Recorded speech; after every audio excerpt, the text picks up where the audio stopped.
se le nota porque se ocupa, hermanos, que se resuelva la situación. Ahora, fíjese bien lo que dice el verso 38.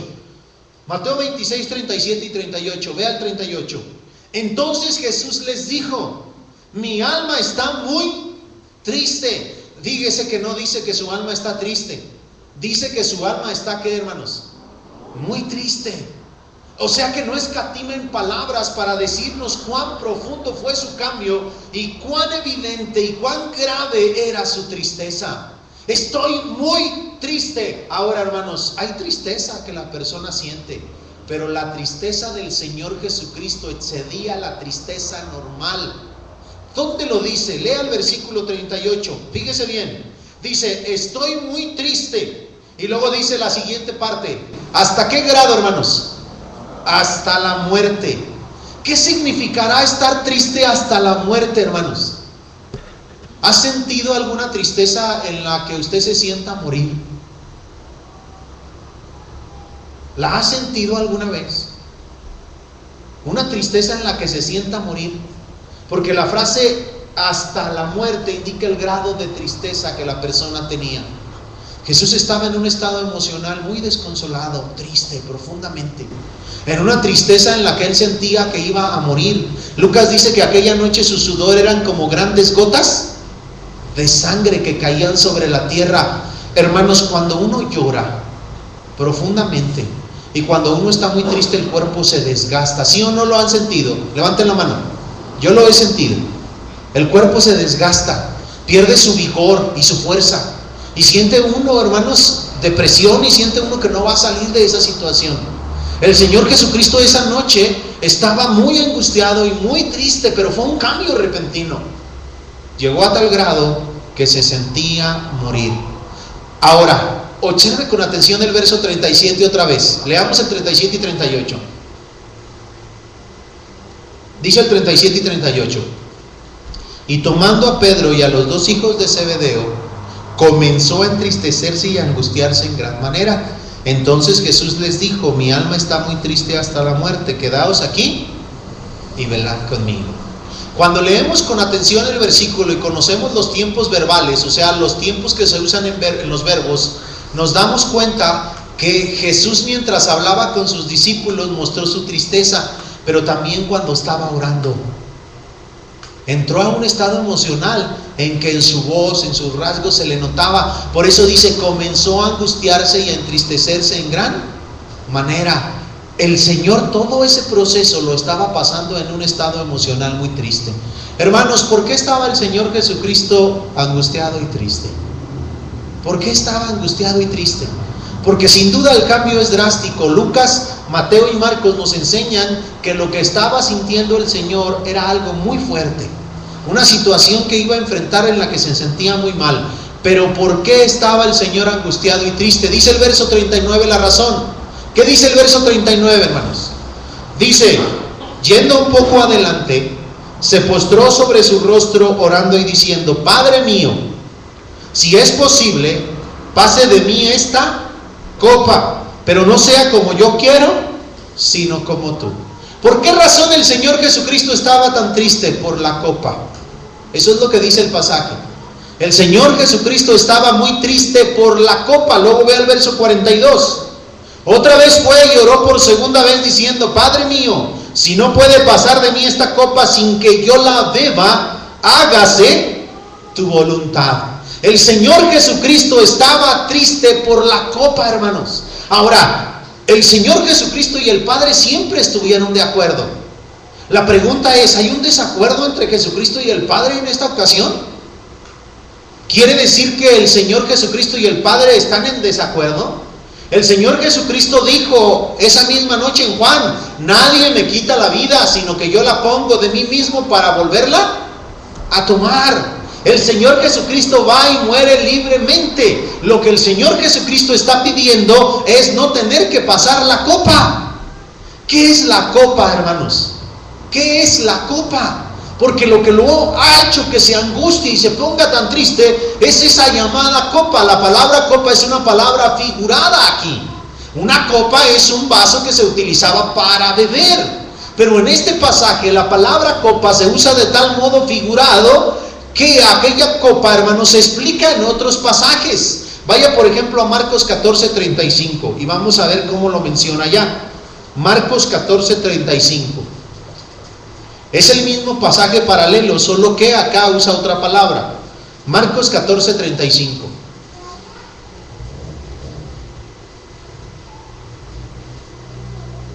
Dice el 35, yendo un poco adelante, se postró en tierra y oró que si fuese posible pasase de él aquella, ¿qué, hermanos? Hora. Que si fuese posible pasase de él aquella hora. La palabra copa en su pasaje paralelo le llama la hora de sufrimiento. La hora donde el Señor Jesucristo iba a ser golpeado, abofeteado, humillado, maltratado, quebrantado todo su ser, hermanos, y lastimado todo su cuerpo. Estaba muy triste y angustiado por la copa. Miren, la Biblia enseña que Jesús es Dios. Lo dice tajantemente. Y cuando la gente piensa en el sacrificio de Cristo, piensa en un sacrificio, hermanos, en el que no hubo el sufrimiento igual al de un ser humano. A veces se imagina, bueno, pues él era Dios, morir para él no era tan complicado. Y después que entendemos que morir significa separar el cuerpo del espíritu, ya sabemos que el mundo no se quedó sin Dios, ¿verdad? Además está el Padre y está el Espíritu Santo, que son y comparten la deidad con él. Pero volviendo al punto, hermanos, Lucas nos está describiendo a un hombre que tiene miedo al dolor. Lo tiene. No quiere enfrentarlo, es muy triste. Ya hemos estudiado en 2 días, en 2 domingos anteriores, cómo iba el cuerpo del Señor hacia la tumba. Hermanos, ¿cómo iba el cuerpo del Señor hacia la tumba? Débil, ¿verdad que lo vimos? Tan débil que no podía ni siquiera cargar la cruz. Y si lo hubieran obligado a cargarla, probablemente se les muere en el camino. Estaba tan débil y tan desgastado, lo vimos domingo anterior y domingo pasado. Y lo vimos todo tan lastimado que las mujeres que van detrás de él van llorando de tanta tristeza que les da. ¿Se acuerdan la semana pasada que lo estudiamos? Entonces aquí encontramos al Señor Jesucristo, hermanos, en un estado en el que Él tiene miedo a lo que va a pasar, porque su cuerpo le dice que va a sufrir, hermanos. Hermano, si te dan una cachetada, ya sufres. Imagínate que te pongan una corona de espinas, que se la pasen golpeándote en la noche, que te escupan el rostro y todavía no se cansen y al otro día te pongan una golpiza en la espalda con látigos y todavía te golpeen y te dicen, profetiza quién fue el que te golpeó, y te vayan maltratando todo el camino a la cruz y no se cansen de mofarse de ti y de lastimarte todo el tiempo, y todavía llegues a una cruz y te crucifiquen por algo que no hiciste, te traspasen el cuerpo y todavía ahí estés padeciendo sed, no pudiendo respirar, porque cuando estiraban al hombre el pecho se le pegaba y la espalda a la cruz, que no podía respirar en momentos y tenía que hacer el esfuerzo de enderezarse para que los pulmones pudieran trabajar. Se ahogaban con sus propios líquidos, tanto que fue el dolor del Señor que le explotó adentro las vísceras. Y cuando le picaron tenía agua con sangre. ¿Tú no tendrías miedo a una muerte como esa, hermano? Yo estaría horrorizado. Morir de un balazo, mueres al instante. Hay países donde te matan de un balazo y hasta la bala te cobran, pero ni siquiera vives para que te cobren la bala, porque se la cobran a tus parientes. Pero acá es una muerte cruel, cruenta, un sufrimiento terrible. Y dice él, si es posible que pase de mí aquella hora.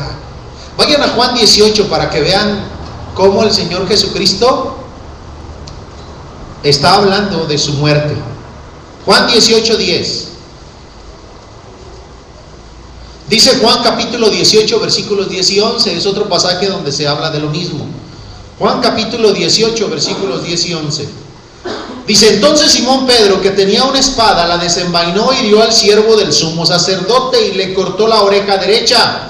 El siervo se llamaba Malco. Y luego dice el versículo 11, Jesús entonces dijo a Pedro, mete tu espada en la vaina. La copa que el Padre me ha dado, ¿no la he de beber? La copa que el Padre me ha dado, ¿no la he de beber? Esto ya es después, cuando ya el Señor Jesucristo está fortalecido. Pero aquí el Señor Jesucristo les dice, el Padre me ha puesto una tarea, no la voy a llevar a cabo. ¿Lo vas a impedir, Pedro? Guarda tu espada, voy a beber esa copa. Ahora, fíjense bien, hermanos, que el Señor Jesucristo se dejó atar y llevar y enfrentar esa copa después. Pero en este momento, el Señor Jesucristo está angustiado y necesitado, como hay ocasiones en que la estamos muchos de nosotros. Todos pasamos por situaciones de angustia, hermanos, son tan comunes que nosotros necesitamos de Dios cada día. Dice la Nueva Versión Internacional en Mateo capítulo 26, verso 39, no me hagas beber ese trago amargo. La copa simboliza un trago amargo, un trago que va a doler. La copa, según el texto, es la hora de dolor, amarga, un sufrimiento que enfrentaría. Ese momento Jesús lo vivió entre el dolor y obedecer a Dios. ¿Alguna vez has vivido, hermano, entre el dolor y obedecer a Dios? A veces hay cosas que se nos van a pedir por parte de Dios en que va a doler, y nosotros vamos a tener que vivir entre el dolor y obedecer. Ayer estaba viendo yo unas imágenes, y hay una imagen donde un hombre está hincado y luego le cae una piedra en la frente, ¡pras! Y luego dice, Señor, ¿por qué a mí? Y luego te hacen la imagen grande y está el Señor Jesucristo así, y están avientando un montón de piedras, y luego voltea a Jesús y le dice, ¿te lastimó? Discúlpame, se me pasó una. Así dice, discúlpame, se me pasó una. Y el otro, ¿por qué a mí? Y luego entonces la lección es, Jesús está recibiendo todo por ti y nomás dejó pasar una piedrita y te quejas. En realidad, hermanos, Jesús no dejó pasar ni una. Él pagó completo nuestro pago. La ilustración es un poco emocional y causa efecto, pero no es real. Lo que la Biblia sí enseña es que Dios va a dejar pruebas en nuestra vida en las que vamos a padecer para aprender, y en las que Dios probará nuestra obediencia, pero nunca nos dejará solos pasar por ellas. Eso sí lo enseña la Biblia. Pero en cuanto a su sacrificio, Él no tienes que hacer nada, cumplió todo. Pero se me hizo muy curiosa. Ahora, fíjate bien, hay veces en que vas a pasar situaciones en que vas a estar entre el dolor y el obedecer a Dios. Para Pablo no fue fácil, hermanos, llegar a Jerusalén sabiendo que lo iban a atar y que lo iban a llevar a Roma. Pero él, cuando ve llorando a los discípulos, les dice, ¿qué hacéis llorando y quebrantándome el espíritu? Estoy dispuesto no solo a ser atado, sino aún a morir por el nombre del Señor Jesucristo. Hay ocasiones en que la gente va a tener que luchar entre el dolor y la obediencia. Y entonces el Señor Jesucristo estaba esa noche entre el dolor y la obediencia. ¿Qué hacía? ¿Soportaba el dolor y obedecía a su Padre? ¿O dejaba el dolor a un lado y desobedecía a su Padre? Lea el verso 39. Y yendo un poco adelante, se postró sobre su rostro orando y diciendo, Mateo 26, 39, Padre mío, si es posible, pasa de mí esta copa, pero no sea como yo quiero, sino como tú. La obediencia a su Padre nos vino a enseñar él. Y en esta circunstancia, hermanos, él tuvo que enfrentar situación en la que el dolor estaba por medio de enfrentar la obediencia. Hermanos, duele levantarse para venir a la iglesia hoy. Duele. ¿En serio no duele? Hermanos, duele ofrendar. ¿Duele hacer la voluntad de Dios en general? Y si no duele, hermanos, ¿por qué a veces nos quejamos? Dice Primera de Juan, los mandamientos del Señor no son gravosos, pesados. ¿Verdad que no duele venir a la reunión, hermanos? No dice, ay, duele un montón, pero por amor a Dios voy a ir. Bien sufrido el hombre ahí. No sabes, vengo llorando todo el camino, pero aquí estoy. Bueno, puede ser que alguien haya pasado una situación difícil, pero normalmente no es así. Pero el Señor esa noche estaba llorando y decía, duele, Padre, por favor, si es posible, pasa este sufrimiento. Pero luego decía, no se haga como yo quiero, como mi cuerpo me pide, sino como tú lo quieres. ¿Cómo enfrentó el Señor Jesucristo cuando tenía que luchar entre el dolor y obedecer a su Padre, hermanos? ¿Qué hizo? Dice el versículo que lo enfrentó en oración. Se puso a orar. Esa fue la manera en que resolvió su situación. Vean por favor el pasaje. Dice Mateo capítulo 26, versículos 36.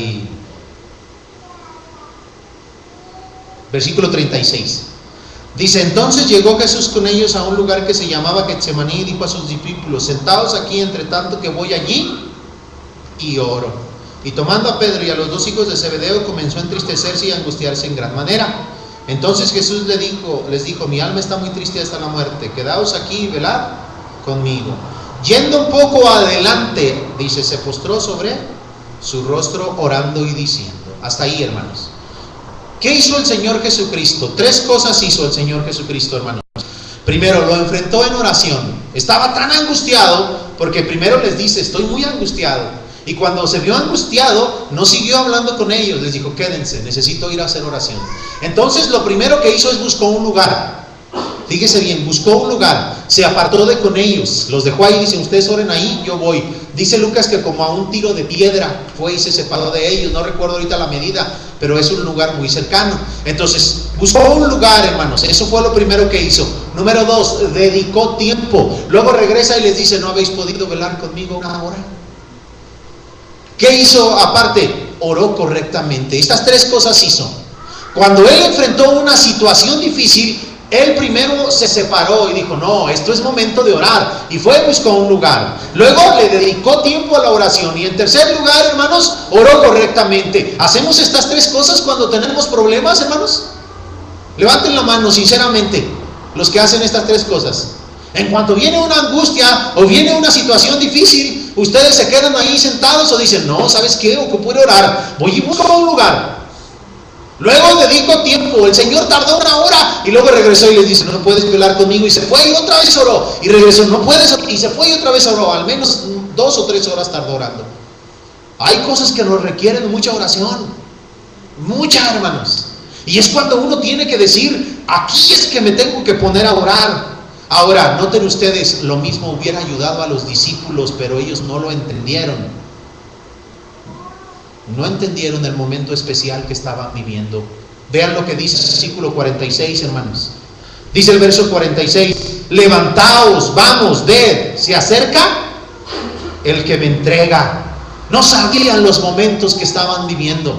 En el capítulo 26, versículo 2, les dijo el Señor: ¿sabéis que dentro de 2 días se celebra la Pascua? El Hijo del Hombre será entregado para ser crucificado. Y a ellos les sonó, hermanos, como si no fuera alguna cosa grave. Y luego después, en el versículo 12, vean lo que dice del capítulo 26.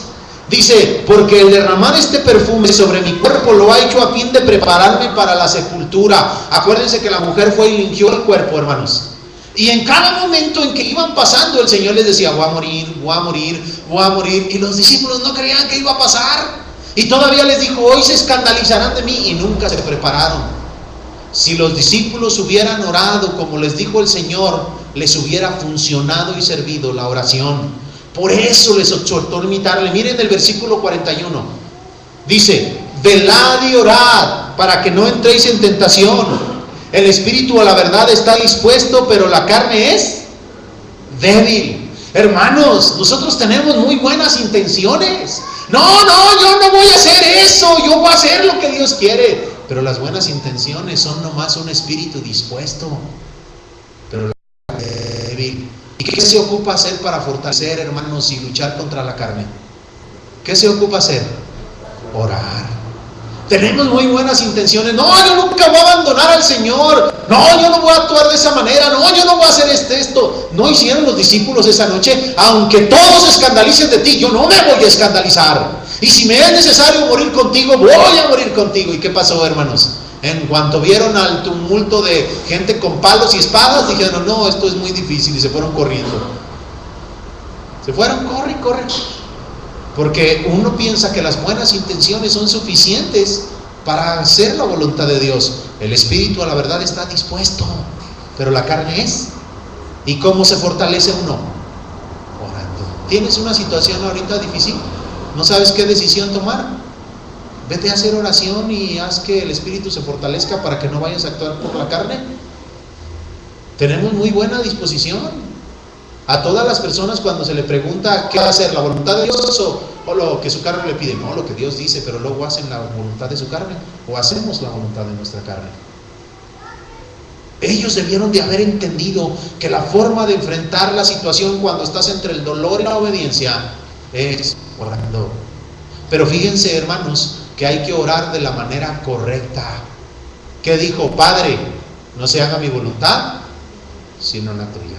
La gente y los cristianos pedimos nuestra voluntad. Incluso hemos llegado a tal grado en la actualidad, hermanos, que hoy ya ni siquiera se le pide, hoy ya se declara. Yo declaro que mi familia va a estar bendecida, enriquecida y victoriosa. ¿Sirve eso, hermanos? Pero lo hacen las denominaciones, los vemos en el Face continuamente. Declara que hoy tu día va a ser victorioso, y lo fue. Declarar no sirve de nada. Hay que orar, hay que pedirle a Dios cuál es su voluntad. Y si este día Dios te quiere dejar sufrir, ¿qué tal si la voluntad de Dios hoy no es ayudarte y dejarte sufrir para que aprendas la obediencia? Dice que ninguna disciplina al momento es causa de gozo, pero cuando se ha sido ejercitado en ella, dice Hebreos, da un apacible estado a uno que ha sido ejercitado. ¿Qué tal si Dios dice, no, hijo, hoy te voy a enseñar la necesidad que tienes de mí, y hoy te voy a dejar, o esta temporada, porque Dios nos puede probar algunos días, hermanos, y no nos va a gustar? Y esa noche dejó al Señor Jesucristo que se lo llevaran a palos, que lo golpearan en la madrugada, que le mintieran en su cara, que lo difamaran, que lo estuvieran escupiendo. Lo dejó ahí, lo permitió. Pero nosotros agarramos el pensamiento del mundo y yo no voy a sufrir ni una pizca, ¿verdad, hermanos? Lo imitamos al mundo. Orar siempre de la manera correcta. Vean lo que pasa, hermanos. El Señor Jesucristo siempre oró con los mismos deseos. Leamos por favor el versículo 39. Y yendo un poco adelante, se postró sobre su rostro orando y diciendo, Padre mío, si es posible que pase de mí esta copa, pero no sea como yo quiero, sino como tú.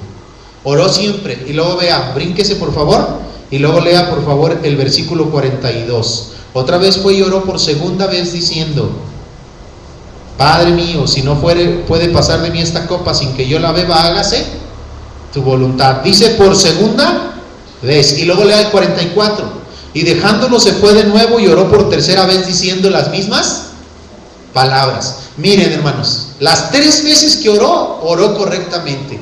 Pero los cristianos empezamos muy bien. Cuando está una situación difícil, nuestro espíritu está fortalecido y decimos, Señor, yo sé que todo va a estar bien, bendito Padre, en tus manos nos ponemos, a tu nombre sea la gloria, yo sé que vas a hacer tu voluntad y todo va a salir bien. Ya oramos una vez y luego nos avisan, no, la situación va a estar complicada, sí, no va a haber esto. Y luego ya venimos la segunda vez y decimos, Señor, ya te estoy pidiendo, Padre, y ya empezamos a flaquear. ¿Por qué no me oyes, Señor? Y luego venimos a orar una tercera vez y al rato dejamos de orar.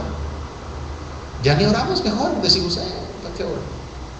Pero el Señor fue y oró 3 veces, y las 3 veces, sean sinceros conmigo, ¿alguno de ustedes ha orado una hora completa? Una hora completa, media hora, 25 minutos, 15, 10. ¿De cuánto son nuestras oraciones comúnmente, hermanos? ¿De 2 minutos? ¿De 5? Nuestra carne es débil, y cuando estamos en una situación difícil hay que ir a orar por la situación difícil. El Señor nos va a poner el ejemplo ahorita. Es bien bonito este pasaje, hermanos, porque sí es cierto, sí tiene miedo. Él está triste y él dice, la copa es muy dolorosa, y le dice, no quiero beberla porque está en un cuerpo de carne que tiene hambre, tiene sed, que le va a doler, que cada latigazo le va a doler incluso más que a muchos otros. De hecho, se cree que el cuerpo del Señor Jesucristo era delgado y un poco débil. Cuando va ahí caminando y se cansa, se sienta junto a un pozo y le tienen que dar de beber, se desgasta fácilmente, como muchos de los cuerpos de nosotros. Él está triste, hermanos, y está muy angustiado, pero las 3 veces oró pidiendo siempre los mismos deseos. Mateo pone especial énfasis en esto, las 3 veces oró de la misma manera. Nosotros vamos a pasar por situaciones en las que vamos a sufrir. Nosotros también ocupamos hacer exactamente lo mismo. ¿Cuál es la lección de todo el relato, hermanos? La lección de todo el relato está en el versículo 41, hermanos. Lea el verso 41. Esa es la lección de todo el relato. Es el único imperativo de las cosas que uno debe hacer. Velad y orad para que no entréis en tentación. La lección de ese relato es esa. Vaya a Lucas y ya lo repite más veces, desde que comienzan hasta el final. Y esa es la lección del texto. Los cristianos y los discípulos y cualquiera de nosotros, porque eso les enseñó esa noche, les dijo a ellos: velen y oren para que no entren en tentación. Pero no hicieron caso, hermanos. Se les exhortó y no cumplieron. ¿Por qué estaba el Señor Jesucristo angustiado y triste? Por la copa, pero también porque necesitaba el consuelo de Dios. Nosotros no podemos enfrentar nuestras situaciones solos, como no lo hizo Jesús solo. Ocupó a su Padre para ayudarle. No podemos hacer nada sin Él. Vaya a Lucas 22:40, que es el pasaje paralelo. Vamos a terminar ya casi. Lucas 22:40. Dice la palabra de Dios en Lucas 22:40.